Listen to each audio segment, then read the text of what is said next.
Let's talk to my friend Brian Geisinger at bgeis_bird, our Mr. Basketball here on the Adam Gold Show. All right, let's start with the Hornets. I think that, I don't know. Tell me where they were, like, mentally with Miles Bridges and where they are now. I mean, he seems like a core piece now. Well, certainly the Clutch Sports press release / report from Adrian Wojnarowski at ESPN made sure to get it in there. Wow. That, he is part of the core in Charlotte with LaMelo Ball and Brandon Miller. It's hard for me to Hold assume on. that I just need a moment here for 1 second. I just hope people got that. I hope people understood the shot that was taken. I'm here for it.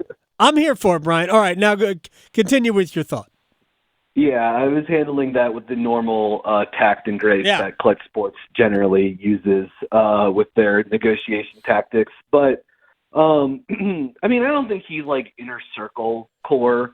Maybe I'm projecting a little bit here, but he's on a different age curve than guys like LaMelo Ball, Brandon Miller, Mark Williams. LaMelo Ball is signed for the next 5 years, starting this season under contract with a rookie max extension. He's a one-time All-Star. Brandon Miller has 3 years left on his rookie contract, which I guess lines up with the 3 years left on this new Miles Bridges contract. Mark Williams has 2 years left on his rookie deal. I think eventually Miller is going to become like a max guy if things continue to go well with LaMelo Ball. Like, those are going to end up being the two max guys on the roster moving forward, and the two sort of like larger salaries on the roster. And again, Bridges being a 3-year deal lining up with the 3 years before Miller's extension would kick in doesn't surprise me. Mm-hmm. I just think this guy has to like actually prove himself that like he's even worthy of being part of an inner core. Like, make nothing of his off the court incidents, which are pretty heinous. Yeah. But this is a guy who I think had a lot of empty calories last season. It took a step back, scored a lot of points, but took a step back and was pretty much an empty calories kind of player, not a winning player. He doesn't play defense. He spaces out off the ball. He doesn't get to the rim like he used to. I know the roster was bad. The team was bad. LaMelo wasn't playing. But I'll tell you what, Brandon Miller kept pushing hard and playing hard and doing things the right way last season. And Miles Bridges slipped into a lot of bad habits. And look, I mean, we don't have to go down this whole entire path, but like, I do wish the league and the teams in it at some point in time would prove that they care about women. I would really like to see them do that just one time. It's really like not that hard. But my guess would be that Clutch, Miles Bridges, the Hornets, probably came to this number a few weeks ago or a week ago or something like that. They looked around the league. They saw if there were teams that had cap space that were interested in offering him more, in teams like Orlando, Detroit, Utah. Right. There were no takers there. The sign and trade market dried up, wasn't there. And so they came back to the Hornets and he signed the deal. I just don't know why it was for this. Like, the 3 years makes sense. I don't know why it was for this much. Who are they negotiating against, and why were you negotiating against them? But he's back, and I'm sure he'll start at one of the forward spots next to Miller next season, and he'll probably score a lot of points because he's good at doing that. Brian Geisinger is joining us here on the Adam Gold Show. There was a lot in that answer, and it does lead me to believe, like, if he doesn't do the things that you want him to do, if he doesn't defend, if he spaces out offensively away from the ball, if he's not doing that, then why wouldn't you just let him be somebody else's problem? Is it as simple as they're afraid he goes somewhere else, figures it out, stays, doesn't slip back into being the bore that he was, and like he becomes maybe not a great player, but certainly a serviceable rotation player on a good team? Are they afraid of that? I suppose there's I think there is some of that for sure. And some of these examples come from a previous, ownership group and a previous front office. But look, the Hornets let plenty of guys walk away without getting anything in compensation, and they weren't, guys who got arrested off the court. Malik Monk, in 2021, they let him walk for nothing. He goes to the Lakers. Then 2 years later, he's in Sacramento. He's runner-up for Sixth Man of the Year this past season. Signed a good contract. They have let guys walk for nothing. Ultimately, though, yes, I think the Hornets aren't they're not unique in this regard. Nope. I think almost all 30 front offices are one. They're just it's impossible for them to say no to talent, no matter how much baggage comes with it. You know what I mean? And Miles Bridges is 26 years old. He's athletic and he can score 20 points in a game and shoot threes. He's a talent. There's that, and I think some front offices are a little bit more committed to this than others, but I think there's something to be said about if you're thinking about these players as, contracts and value that they can contribute and not like a person or whatever, you think of them as an asset. And there's something to be said about not losing the asset, the talent, the contract, however you want to frame it, for nothing, right? And you're sort of you're paralyzed by the chance of not just that this guy could go out and play well for another team and help them win games or whatever, but that he would do it and you would get nothing in return. And so you think I'll just retain the asset and maybe kick the can down the road on actually figuring out what we're doing here. Not saying that's what happened with Charlotte, but I wouldn't be surprised if that's what part of the thought process here. Right. It is a bit. You're afraid that the asset, for whatever that asset is, you're afraid that goes somewhere else and it achieves more value somewhere else. And you're afraid of we gave him away for nothing, except sometimes doing the right thing has benefits. And those benefits are more than likely intangibles, but maybe those intangibles add up. Rod Brindamore, not to bring up the head coach of the Hurricanes, somebody I couldn't possibly have more respect for. In his mind, the number one value that a player brings is his character. His character as a player, what he stands for as a player. Now, also people, but in general, those two things go hand in hand.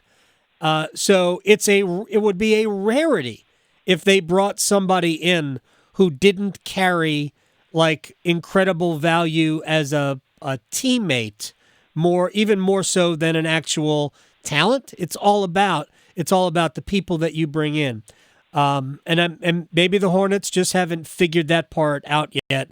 Honestly, it's not a huge contract, but it's bigger than maybe it had to be based on what he provides to the organization and based on who else was available. Let me get your Brian Geisinger's thoughts on Bronny James. It was one summer league game. People have lost their minds because it was 4 points, 2 rebounds, 2 assists. See, that's where they are. What is Bronny James? He's a developing young player. He also happens to be the son of one of the most famous people in the history of human existence. There's that, and he lives in a time of incredible media saturation.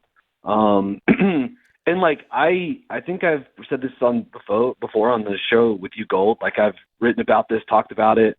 I do believe in Bronny James as an NBA player. I did even before he got to USC. I don't think he's certainly not going to be his father, but a guy that I think has the ability to, once he develops, to be in NBA rotations for a long time. He can pass, he can shoot. He's a pit bull guarding the ball at the point of attack.